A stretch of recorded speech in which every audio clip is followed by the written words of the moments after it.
si on arrêtait de prêter le flanc à toutes nos petites réactions mentales et si on relativisait toutes nos réactions dans la vision du panorama du jeu réactionnel de la pensée.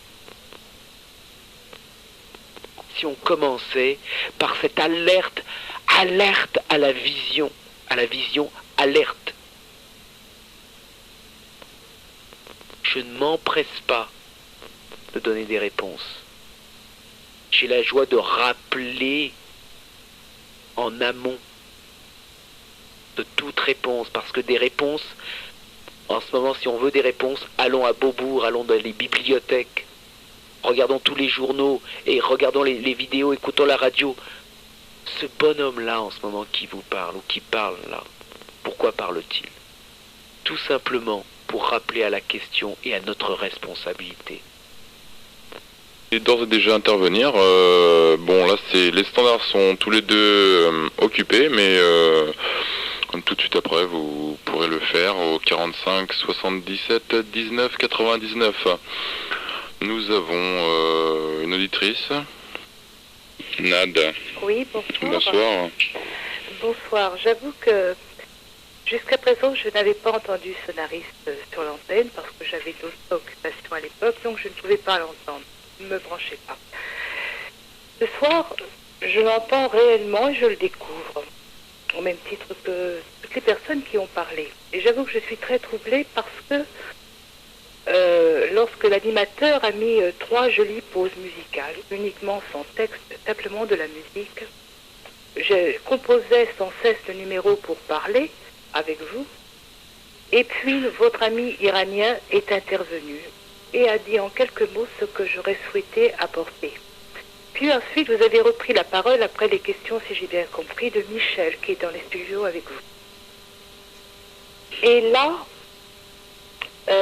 non seulement je me suis trouvée en accord total, donc de 2 interventions de ce monsieur iranien qui a témoigné, et puis également de la vôtre, parce que quand vous posez la question de savoir quel est le problème de la souffrance, la seule réponse que je vois, c'est, par rapport à tout le débat que vous avez exposé, ça s'appelle la convoitise.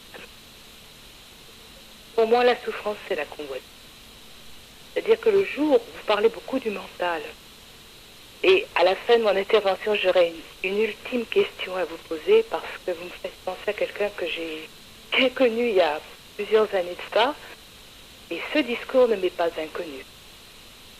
Et il n'appartenait à aucune secte. Il était d'un esprit nouveau, et trop nouveau pour l'époque peut-être, tout simplement. Donc pour moi c'est la convoitise, le mal de ce siècle. Mais pas simplement de ce siècle, peut-être de tous les siècles qui nous ont précédés. J'ai le sentiment personnel que il n'est pas facile, comme notre ami iranien, de demander aux hommes de se détacher. Le détachement, comme la connaissance, ou faire taire le conscient ou le mental, c'est par étapes. C'est-à-dire que d'un seul coup, on a une lumière, on a un calme intérieur, et on y saute les 2 pieds joints. On est d'accord, on est OK. Tout est en harmonie pour que cela se fasse. Et puis on est bousculé. Peut-être aussi parce que c'était trop fragile en nous. Et à ce moment-là, on retombe. On retombe dans un calvaire incessant que nos parents, grands-parents et ancêtres ont vécu déjà. Et on retombe dans cette convoitise. Elle est multiple, elle peut être de faire des manifestations politiques, elle peut être d'être mercantile et de faire de l'argent, elle peut être de différentes couleurs et de différents visages, cette convoitise. Mais c'est le non-détachement. C'est ce que j'avais envie de vous dire. Maintenant, je crois que depuis très longtemps, des hommes sur la planète ont parcouru le monde. Alors, il y a eu un certain nombre de semeurs, un certain nombre de laboureurs, mais il n'est pas facile de récolter. On n'est peut-être pas arrivé aujourd'hui à ce qu'un monsieur disait et écrivait il y a de cela une quinzaine d'années, qui s'appelait La jeunesse du surhomme. Il est à faire. et peut-être ne le verrons-nous pas. Mais est-ce que c'est bien nécessaire de le voir? Est-ce que c'est bien nécessaire, ou est-ce que le rôle que nous sommes venus jouer sur cette terre, les uns et les autres, est peut-être simplement suffisant? Soyons des semeurs ou des laboureurs si cela est nécessaire pour un meilleur monde, pour un monde plus fraternel, parce que le mot fraternel, c'est reconnaître soi-même dans l'autre et inversement. Et pas simplement dans les êtres humains, mais dans toute chose qui est vivante autour de nous et qui reçoit un écho. Voilà, c'est ce que j'avais envie de vous dire. Maintenant, la question que j'avais envie de vous poser, Sonari, c'est la suivante. Mais je comprendrai fort bien si vous ne voulez pas y répondre.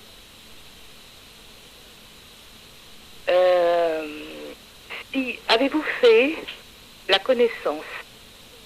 Parce que vraiment votre discours, le ton de votre voix, et je ne pense pas que ce soit simplement, pour moi ce n'est pas du magnétisme, donc je ne porte pas jugement en vous disant cela, mais le rythme qui est en vous, pour articuler ce que vous, la parole, je ne dirais même pas les paroles, mais la parole que vous avez envie de nous communiquer, est un rythme que je connais, que j'ai déjà entendu et que j'ai même sur cassette chez moi.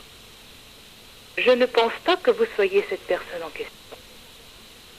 Mais si vous ne le connaissez pas et si vous n'êtes pas cette personne en question, eh bien, vous avez quelqu'un, vous êtes un enfant de cet homme-là, mais dans le sens, je dirais que vous êtes un être de cette même tribu, entre guillemets, et sans être péjoratif là-dedans.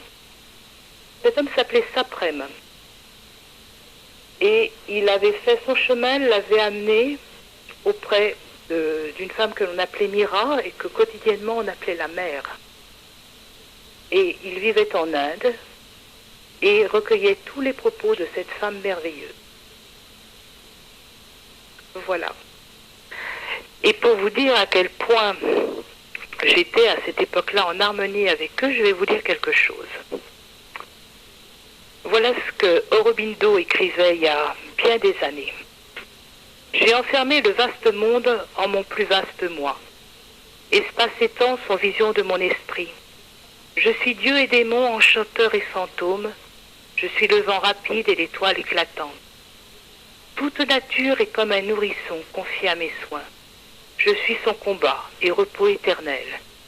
La frémissante joie du monde coule en moi, et mon cœur esselé porte des millions de peines.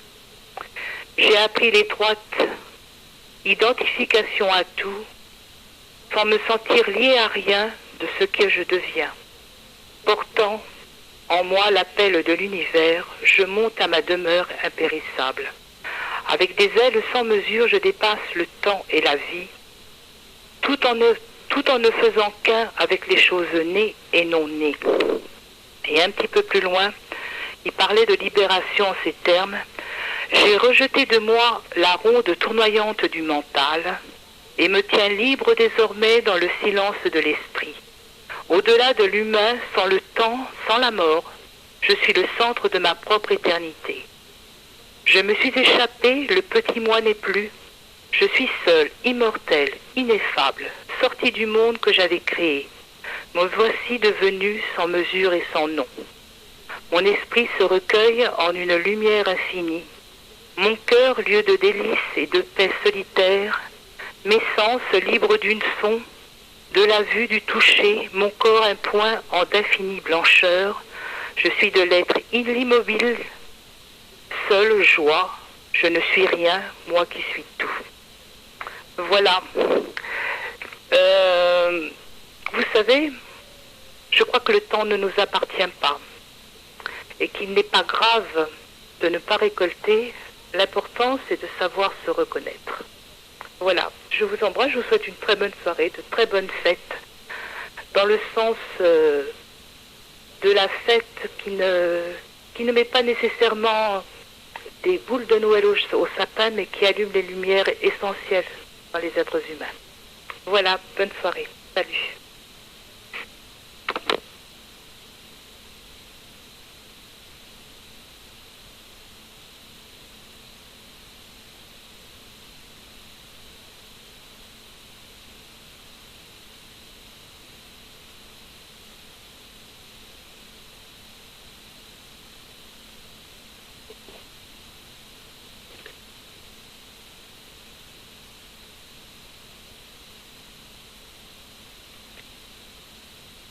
Une seule conscience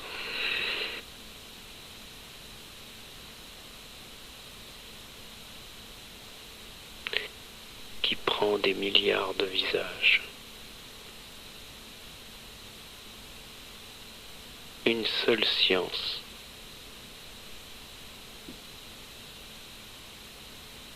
de tous les âges,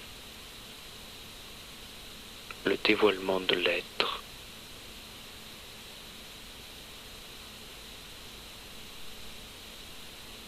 Un seul souffle et des milliards de corps qui respirent. Chaque homme est unique et irremplaçable dans l'unique.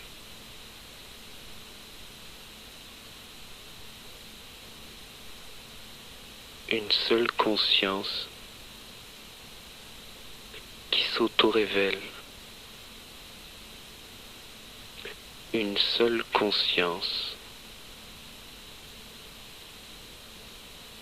qui se dévoile toujours plus amoureusement dans la science de sa manifestation. La conscience et présence manifeste. Cette manifestation est l'expression de l'amour de cette conscience.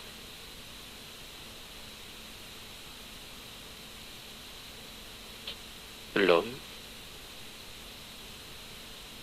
est la station la plus précieuse maintenant pour le dévoilement de cette science du dévoilement de l'être. L'être ne devient pas, il est. L'être infuse dans le devenir qui est le devenir de la manifestation de l'être qui, lui, ne devient pas.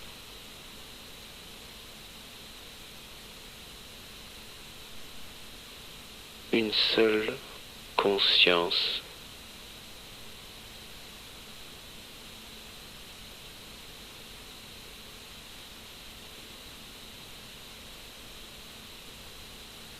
une seule présence en de multiples aspects.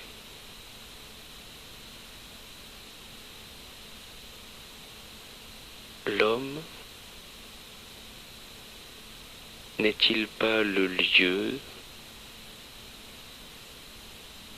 de l'inéluctable autodévoilement intégral de la conscience? Cette conscience, là, tout de suite, a de nombreux corps pour s'auto-dévoiler et actualiser son amour.